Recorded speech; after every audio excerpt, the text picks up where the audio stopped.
اس video میں آپ کو دمدار تارے اور شہاب ثاقب کے بارے میں بتاؤں گی۔ دمدار تارے اور شہاب ثاقب رات کے آسمان کے سب سے شاندار مناظر میں سے ہیں۔ اگر آپ نے ان میں سے کوئی ایک بھی دیکھا ہے تو مجھے یقین ہے کہ آپ اسے ساری زندگی نہیں بھولیں گے۔ ہمارے پاس ان کے کچھ ویڈیوز ہیں جو آگے آپ کو دکھاؤں گی، تو آخر تک ضرور دیکھیں۔ چلیں دمدار تارے سے شروع کرتے ہیں۔ دمدار تارے پتھر، گرد و غبار اور برف سے مل کر بنتے ہیں۔ دمدار تارے بھی سیارے کی طرح سورج کے گرد گردش کرتے ہیں، لیکن دمدار تارے اپنی روشنی خود نہیں بناتے، تو جو بھی وہ آگ جیسی روشنی ہے، جو چمکدار چیز آپ تصویر میں دیکھ رہے ہیں، وہ سورج کی روشنی کی عکاسی ہے۔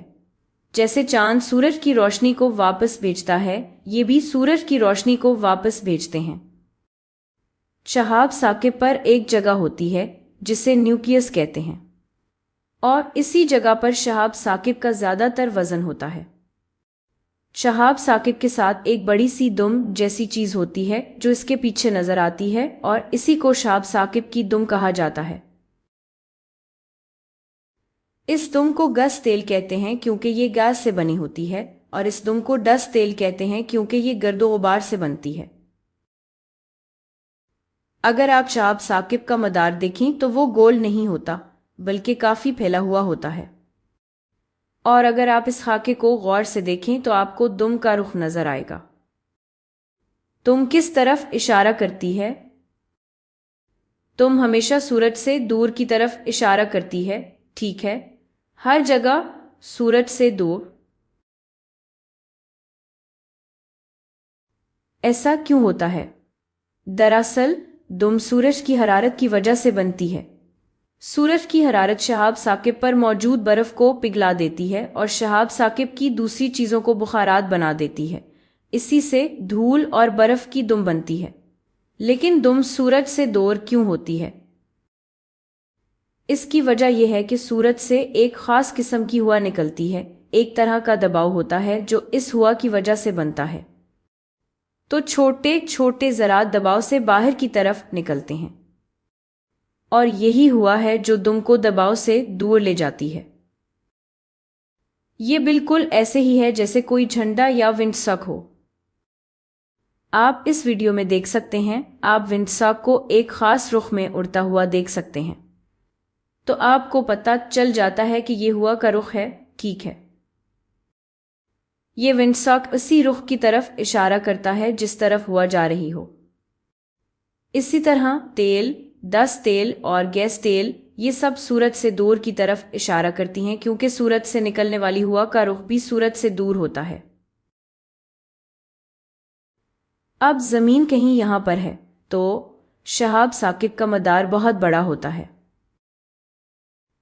اور اسی وجہ سے کیا ہوتا ہے کہ کچھ جگہوں پر شہاب ثاقب نظر آتا ہے جب وہ ارتھ کے قریب ہو یا سن کے قریب ہو۔ جب وہ ارتھ سے دور ہو یا سن سے دور ہو تو وہ ارتھ پر نظر نہیں آتا۔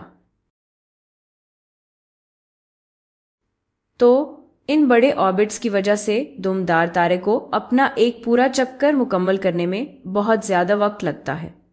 یہ 200 سال یا اس سے بھی زیادہ ہو سکتا ہے، اور اسی وجہ سے یہ اکثر نظر نہیں آتے۔ اب ہم تاریخ کے سب سے مشہور دمدار تارے میں سے ایک کی تصویر دیکھیں گے جسے ہیلے شہاب ثاقب کہتے ہیں۔ یہ بہت مشہور ہے۔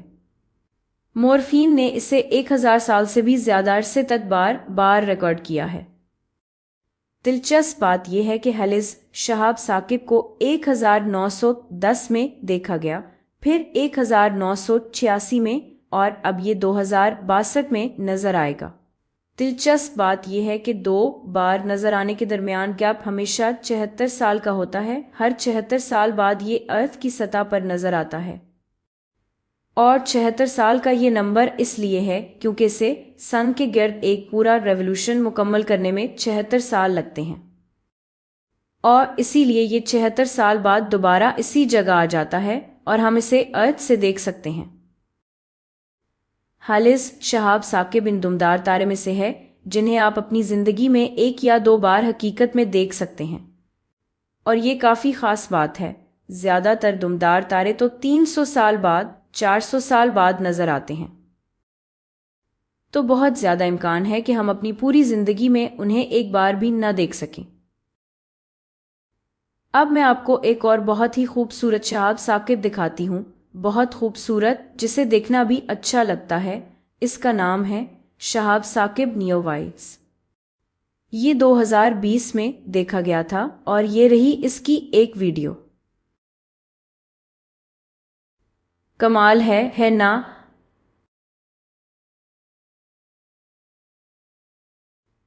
اچھا، تو یہ کہ دمدار تارے۔ اب ہم آگے بڑھتے ہیں شہاب ثاقب کی طرف۔ شہاب ثاقب کو ہم شوٹنگ سٹارز بھی کہتے ہیں۔ میں آپ کو ایک ویڈیو دکھاتی ہوں۔ مجھے پورا یقین ہے کہ آپ نے پہلے کبھی میٹیور دیکھا ہوگا۔ کیا آپ کو روشنی کی لکیریں نظر آ رہی ہیں؟ یہ اصل میں شہاب ثاقب ہیں۔ مجھے یقین ہے کہ آپ نے اپنی زندگی میں کبھی نہ کبھی شہاب ثاقب ضرور دیکھے ہوں گے، اگر آپ نے غور سے دیکھا ہو۔ شہاب ثاقب بہت دلچسپ ہیں کیونکہ یہ آؤٹر اسپیس میں نہیں ہوتے۔ شہاب ثاقب اصل میں ہمارے بہت قریب ہوتے ہیں۔ آئیے اس کو ذرا تفصیل سے دیکھتے ہیں۔ تو ارتھ کے قریب بہت سارے پتھر موجود ہیں۔ جب یہ پتھر ارتھ کی طرف متوجہ ہو کر ارتھ کے ایٹماسفیئر میں داخل ہوتے ہیں تو ارتھ کے ایٹماسفیئر میں فرکشن ان کو آگ لگا دیتی ہے اور پھر یہ اس طرح نظر آتے ہیں۔ تو جب یہ ارتھ کے ایٹماسفیئر میں داخل ہوتا ہے تو جلنا شروع ہو جاتا ہے۔ یہ دیکھیں، یہ جلنا، یہ آگ ہی وہ روشنی کی لکیر ہے جو ہم رات کو آسمان میں دیکھتے ہیں۔ زیادہ تر شہاب ثاقب مکمل طور پر جل جاتے ہیں اس سے پہلے کہ وہ ارتھ کی سطح تک پہنچے۔ یہ زمین کی سطح سے ٹکراتے نہیں ہیں۔ میں یہ لکھ لیتی ہوں، زیادہ تر شہاب ثاقب ایٹماسفیئر میں مکمل طور پر جل جاتے ہیں، لیکن کچھ کیسز میں شہاب ثاقب ارتھ کی سطح سے ٹکرا جاتے ہیں اور اس طرح کا بڑا گڑھا چھوڑ جاتے ہیں۔